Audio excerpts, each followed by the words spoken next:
there, my friends.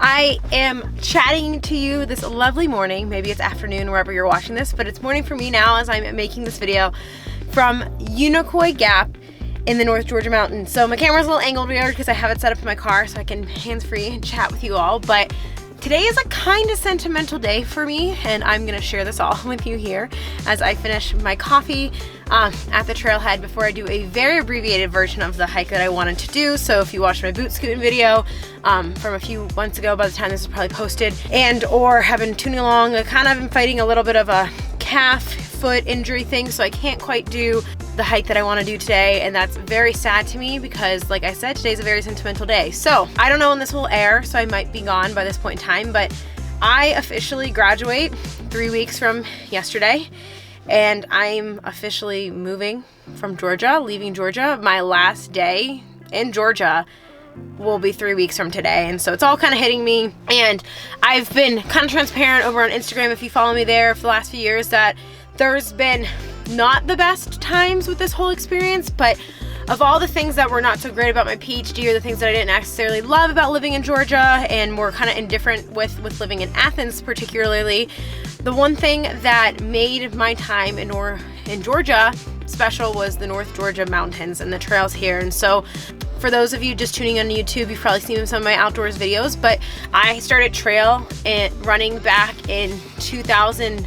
Well, officially, I started trail running in college. My first exposures to trails and ultras were in college, where I did work aid stations and did a few little trail runs and hikes, but I didn't start running on trails myself really until probably the summer of 2016, I want to say, is when I started to really start to actively pursue the hobby of trail running. And so it was when I lived in Georgia here that I trained for my first ultra marathon, and the trails that I trained for my first ultra were right here at Unicoi Gap. There's a few other ones in North Georgia, so if you're looking for Georgia hiking trails, Unicoi Gap, Neal's Gap, Blood Mountain, Train Mountain. There's some stuff up in Dahlonega, Amacola Falls. Anything in this AT section is just where it's at. War Womandale Gap up to Ravenbald, all of these things, but really this Unicoi Gap and then Vogel State Park, Blood Mountain area is where I probably spent the majority of my time while running up here in North Georgia. So I wanted to say farewell to all these places. Before I left, I got to say goodbye to the Smokies. But this place is just extra special to me just because so many of my long runs, my hardest long runs, my 100K training effort days where I spent 8 to 9 hours on these trails every Saturday with Regis, we'd come up here and train just hundreds and hundreds of miles and hours just here in this place, coming up here early on the weekends, driving, straggling my body back to this car. And so when I trained for my first ultra, I trained a lot of it here, which is really gnarly terrain. Looking back, I trained way harder than necessary, but I had a great race and I don't regret it. But I mean, I came up here, and these trails are where I learned the confidence of being a woman solo in the outdoors, trusting my body, trusting my awareness, trusting my surroundings, and just where I really learned how to just lean into really hard days and be gritty and just trust my body out there and how capable it was. I mean, I remember the first time I did an 18-miler training for Quest for the Crest, the hardest 50K in the US up here, and it just being so hard, just such a hard day. I think it was Easter, probably 4 years ago now, 2019, so 3-4 years ago, you can do the math. And I remember that day just being so hard, but so special, because I was just out here and I was like, this is so stupid, but I'm choosing to be here. And just the hot, sweaty days and all the things that are just truly laced with pain and suffering, and by choice, not by, not the kind of suffering people deal with that is not intentional, and just puking and crying and just roots and rocks and things that are classic for ultra runners to look back at and romanticize. And just, I don't know, when you spend enough time in trails, I mean, nature is restorative, and trails and being a trail runner is really powerful. And just, I don't know, I feel like some of my best memories are formed in the places I can run. And so I'm feeling extra sentimental and sappy here today, sitting at Unicoi Gap. So I wanted to do the hike all the way from Unicoi to Train Mountain. One of my favorite sections to run and trained at during my time here. It's like a 14-mile hike though. And so while I have the fitness probably to hike 14 miles on a whim, that's not what I'm worried about.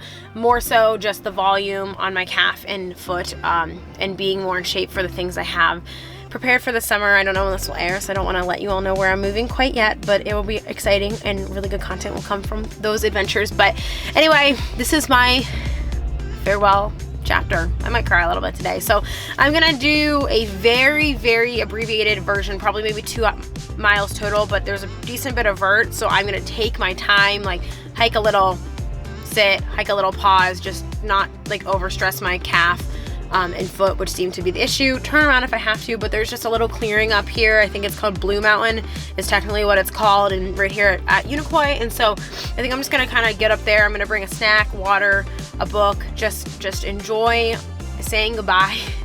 It's so cheesy, but just enjoy saying goodbye to the North Georgia mountains that have meant so much to me. And you know, the best part of living in Georgia, and also just like these trails that I feel like I can close my eyes and I can just trace them because I know them so well, just have shaped me, and the challenges and the things that I become and the memories I have in them both with myself and Regis means so much to me. And so all my friends who are outdoors enthusiasts can probably relate to that. So anyway, I'm gonna finish up my little latte here. It does feel nice to be at trail and not being like, oh, I gotta rush, oh, I gotta get my pack, oh, I gotta get running, oh, I have hours to go. But just slow down and enjoy my time here and just drink some coffee, read a book, pause. All the Appalachian thru hikers are coming through, so that's one thing I miss about running up here, even though really I'm being overly sentimental since I haven't really ran here a ton. I haven't really ran here since the summer of 2020 because I took last year off ultra training. I did run in North Georgia here and there, but it wasn't here as much. But the Appalachian Truth Hikers are here, and they're great to chat with and talk to, and it's like the trails like just is super crowded because there's all these day hikers, and it's a great location to do it. So if you're ever in North Georgia and you want some hard, gnarly trail and ultra running, Unicoi Gap to Brasstown Baldwin back, or from Andrews Cove, Regis and I decided is like the hardest section of trail that we could get with tons of vert. So hard. God, it would take us like 8 hours to do like 24 miles, like hard. So with that being said, if you ever visit these mountains or you've been here and you know how special they are, let me know in the comments. I'd love to hear. I love just knowing where people have been, the places that I love and hold dear. And I definitely just sentimental ranted at you for 7.5 minutes. So let's get this show on the road. I'm going to talk to you a little bit about gear today. Nothing fancy. A lot of you wanted to know about how to like not overpack your pack, but I'm not doing anything crazy today. And so it's a reminder that you don't need a ton of stuff. Just the like a little bit of essentials, knowing how far you're going. If I was going 14 miles, I'd have a lot more. But for really little easy day hike today, I'm just gonna bring my pack so I can fit my camera and some water in it. But really, I'll probably bring like a Lara bar or something like that in my book and just call it an easy peasy day. So let's hit the trail. All right, oh man, the sun. Woo. All right, Luke, hopefully that it deals with the light situation for you. So hello friends, me again. My car's beeping, what the hell? Okay, take it from the top. Okay, I get questions about gear and trails and packing all of the time. And so I'm not doing a super long hike today, but maybe that's relatable for you all. I've been actually feel like I've been creating more or less long hikey stuff because I haven't been doing anything really crazy in a while here. So I have my Ultra Lone Peaks. I literally bought these, ran in them once the weekend before I got put a boot. So they're still pretty fresh, a little bit of dirt on them. So I got the new Lone Peaks that just came out. I've been running in Lone Peaks for years. I love them. Unless my foot continues to explode, I will continue to run in them because they have no issue. Man, I got new SunCloud sunglasses, but these are the same ones I've had for years that I love. I lost my pair on the Wonderland Trail this past summer, and I was very sad, and I bought a brand new pair, and I think I might have accidentally thrown them away the same day I bought them, which is depressing because they're like $60 sunglasses. But I love these glasses so much that I decided to do them. And then the rest of it for really today, I'm just taking some soft flask, Ultraminter Direction soft flasks, and I have my pack, which isn't really needed, but I'll put some snacks and water in it. And that's all I really got for today because it's just a little tiny fun jaunt. My camera battery was dying on my last clip, so I cut you off a little bit, but we're ready to head out and trail. Sometimes not doing extreme things or not running a bunch is nice because it's like super casual. Like I'm wearing like what I wore to trail today, nothing super fanciful, just my normal Viore things I wear day to day anyway. I guess I dress like a hiker every day, that's why. But just a testament to that is that if you feel like you're not prepared, don't overthink it. You don't need super crazy, super fancy stuff to get started. We talked about that in my podcast this past year with Laura Hall on getting outdoors and adventuring, and like a lot of times the things you own and have are what can get you out there and get you started, and you can add from there. So really I'm just wearing athletic clothes today and trail shoes and a vest, which is technically technical gear, but it's nothing crazy and fancy, and I'm still gonna have a beautiful, awesome day outdoors. So I just got done talking to all the lovely AT thru hikers. So nice, super cool just to be around that culture whatsoever, even if I'm not a thru hiker or really aspiring thru hiker myself. I'm literally out of breath, which is sad because these trails used to be my main training grounds, but that immediate incline will get in even the fittest of people right off the bat. But this is hardy ascending. So Unicoi Gap sits at this like little valley between these two huge inclines to get up on this ridge of the AT here. So we used to come out here all the time to train because you're kind of getting like 1,000 feet of gain per mile here. These first little bits, which is pretty aggressive. And what I would do when I was training for my races that had quite a bit of vert is I would sometimes like finish my run and do an extra lap up this, or I'd run that direction out and back that way on the trail because it becomes a little bit more runnable after a while, and then finish and get to my car and then like do another lap up this and back to get an extra mile and some extra vert, because when you're training for trail and ultra races, especially when they have a lot of vert, mileage and time on feet counts, but really like training for vert with those harder, more gnarly races is what's gonna kind of like get you through it. You don't need to necessarily, you can make it, but it makes such a difference to just have that ability to pound your legs like that and recover, especially taking the downhill beating. So anyway, that little bit of that first climb stop is flattening out here. I feel like, when you take your friends back to your high school and your hometown, or to show them like the things that you loved and want to have memories of, it's me sharing with you guys these trails today. So this is it. I've been sitting here for a little bit. I ate a Lar bar, had some water, had a good few chats with a few of the thru hikers, but just kind of sitting here and reflecting on the last 4.5 years of my life. This is the longest I've ever lived in one place, and nothing about Georgia or Athens for the most part, other than my gym, has really felt like home during that time. And there was things in pockets of joy that I loved and I'll miss. Coffee shops and little things that just gave me joy during that season of my life. But at certain points with the pandemic and my PhD and not being the most ideal, I made the most out of it. I made the damn best out of it. It just felt like that chapter was never going to end, and I'm really proud of myself for kind of working on myself and healing and finding happiness within that, and not always expecting life to be happy when we reach an end goal or we get to some other place, or when something ends or something being better, and recognizing it, learning that, and finding happiness within the season I was in, because there was so much good, and I am so fortunate of all the circumstances I have, and the situation I was one many would want to be in, and just because it was hard for me at certain points in time doesn't mean that it was terrible. And so I've been really reflecting on things of it that have brought me joy and have made me really happy during this time. And the biggest thing is just these trails, they feel like home. They are where I really figured out who I was, and I worked on myself, and I just gained clarity and got to just hear my thoughts and just figure out a lot of things. There's a quote from the book Born to Run that says, if you don't have the answers to your life problems after a 4-hour run, you're probably not getting them. And there's obviously more nuance to that, but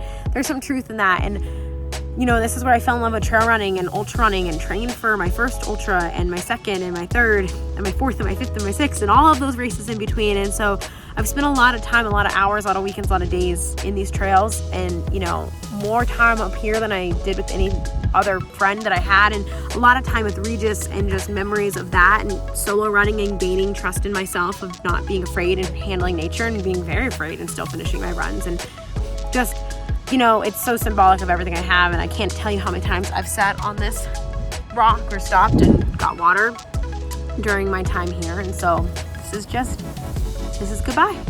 So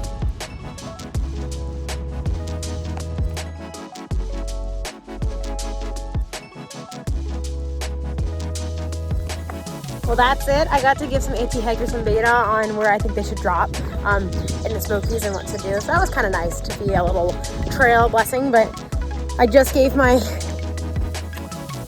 farewell kiss to these mountains, and I'm headed back down, and then I'll head back into the city and wait for Regis and my friend to finish their marathon. But I feel like that was the closure I needed to really end this chapter of my life. I don't feel like I'll feel that sentiment leaving Athens, but like coming here and just having that moment of like, I really did it. I did all the things.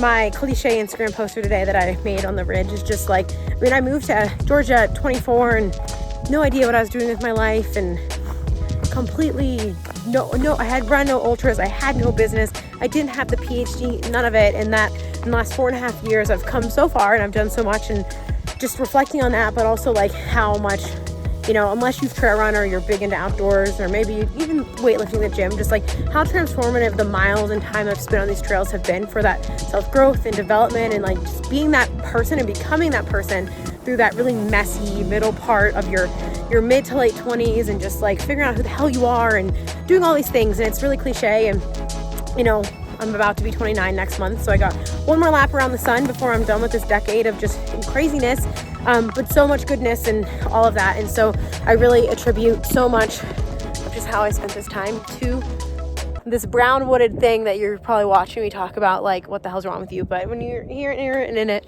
it's green and it's beautiful, and even when it's brown and gross, you know, just have so many memories of being out here. So I'm a sentimental person, and that's it. So we're gonna finish this hike out here today, just enjoying it. So you all enjoyed my sentiment. I don't think I've opened up on YouTube that as much before, but outdoors and time on trail mean a lot to me, and I hope it means a lot to you. And that's why I love sharing this with you all, so that you get out and have these memories and this sentiment towards wild, beautiful places. And it's not just always about chasing the next adventure, the next big trail, the next big trip, but finding home within the places around you that feel like home and are comforting, or you can come back to and remind you of a way you felt in a place. And there's something transformative about that. So watch my other videos, get outdoors, go back to a place you've been, remember the times you've been other places before, find places that start to feel like home to you. And that's really powerful when the outdoors becomes that, and a lot of that fear and nervousness of being out there starts to go away, because it really does feel like you're comfortable in that environment, and it feels like home. So if you like this video, like, subscribe, comment. I'm so excited to let the news out of what this next chapter brings for me to you all, and bring you on so many rad adventures to come. So let me know, like, subscribe, comment, you know the drill. You appreciate this video, and I'll catch you on the next one. Farewell, Georgia.